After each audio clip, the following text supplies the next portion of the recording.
Wave-particle duality. Light is very unusual in that it can behave like a wave or a particle. Einstein on the wave-particle duality. Here's an interesting quote from Einstein. "There are now therefore two theories of light, both indispensable, and, as one must admit today, despite 20 years of tremendous effort on the part of theoretical physicists, without any logical connection. This describes the problem. Light must sometimes be treated as a wave and sometimes as a particle. Quite confusing." The wave-particle duality. A wave or a particle. How should we treat light? Maybe both sometimes, or maybe depending on the situation.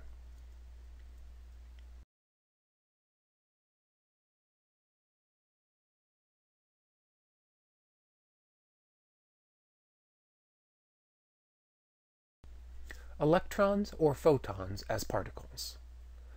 Electrons can behave as discrete, distinct particles. The measurement of the charge of an electron is an example, as is the charge-to-mass ratio of an electron.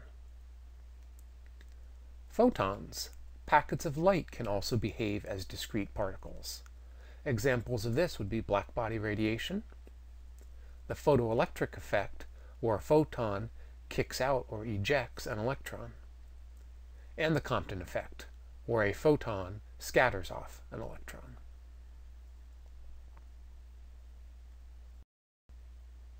Electrons and photons as waves. Here's the opposite situation. Wave behavior, interference and diffraction, for example.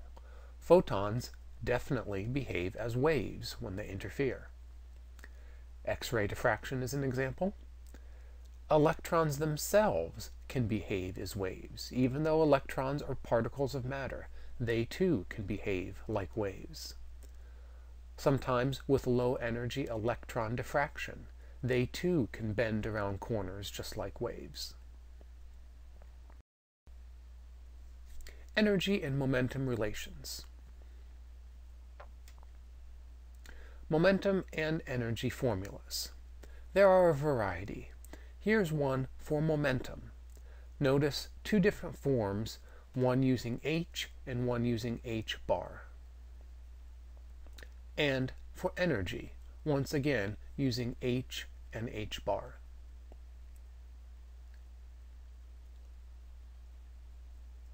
Here's the energy of a photon.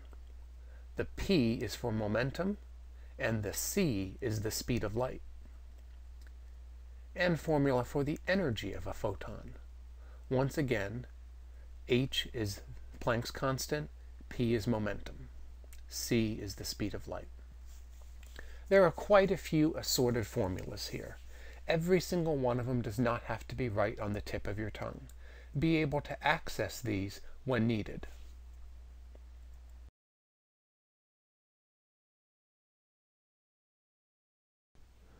The wave nature of light. Light exhibits diffraction and interference phenomena that can only be explained in terms of its wave properties. These are examples where light must be described as a wave. Light waves have characteristics of all waves, like amplitude, frequency, wavelength, energy. Until about 1900, the classical wave theory of light did well enough to describe most observed phenomena. However, this would eventually change.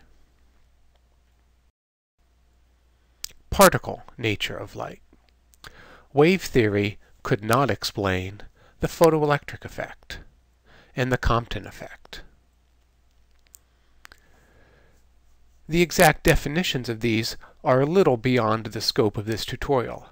However, they were examples where, to describe light and matter, we needed to treat light as packets or small particles of light. Photons. The momentum of a photon is its energy divided by the speed of light, or h over lambda. The energy of a photon can be found by hc over lambda.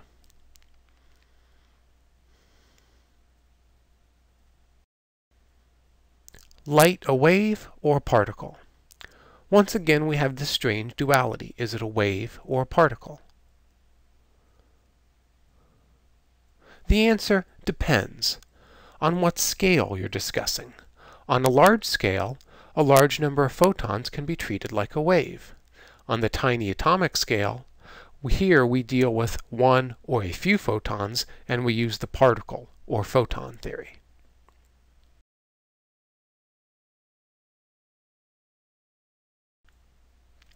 Duality. Another interesting quote by a prominent scientist. To understand any given experiment, we must use either the wave or the photon theory, but not both. Yet we must be aware of both the wave and particle aspects of light if we are to have a full understanding of light. Therefore, these two aspects of light complement each other. It is not possible to visualize this duality.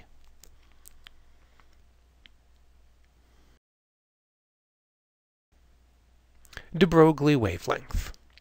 Light sometimes behaves like a wave and sometimes like a particle. According to Louis de Broglie, electrons, pieces of matter, and other material objects might also have wave properties, as strange as this seems.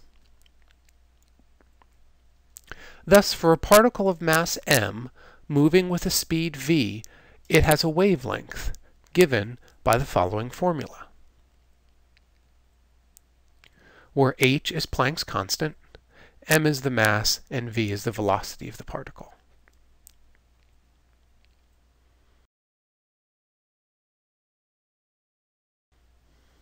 Problem: wave nature of matter. Let's determine the wavelength of an electron moving very fast, 6 × 10⁵ meters per second. We'll use our previous de Broglie wavelength formula.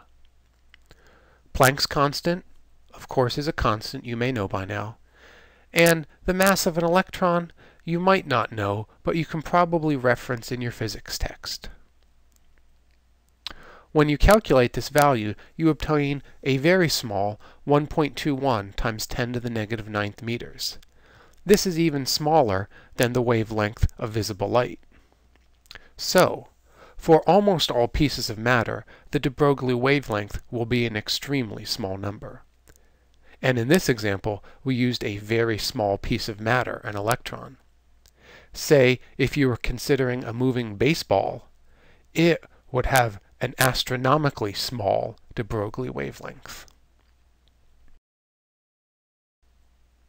De Broglie hypothesis. If the electron is considered to be a wave, the electron wave will just fit around the orbit if the momentum is just right. Experiments show that electrons exhibit interference when they go through multiple slits, just as the de Broglie hypothesis indicates. So, diffraction can not only happen with waves, but can happen with particles too.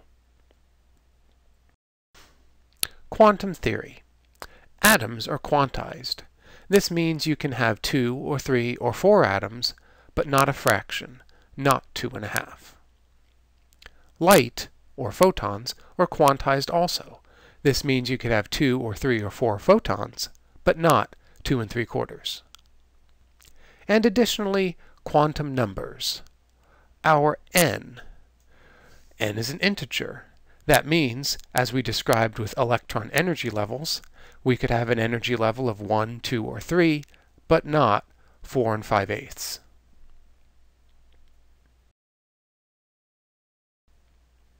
The Heisenberg uncertainty principle.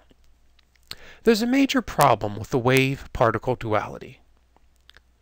If position is identified, the momentum cannot be measured with certainty. If momentum is measured precisely, then the position is not very precise.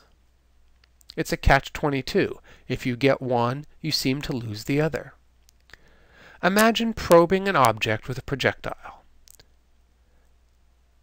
As you probe it, this very act changes its position that you want to measure. a very difficult situation once again.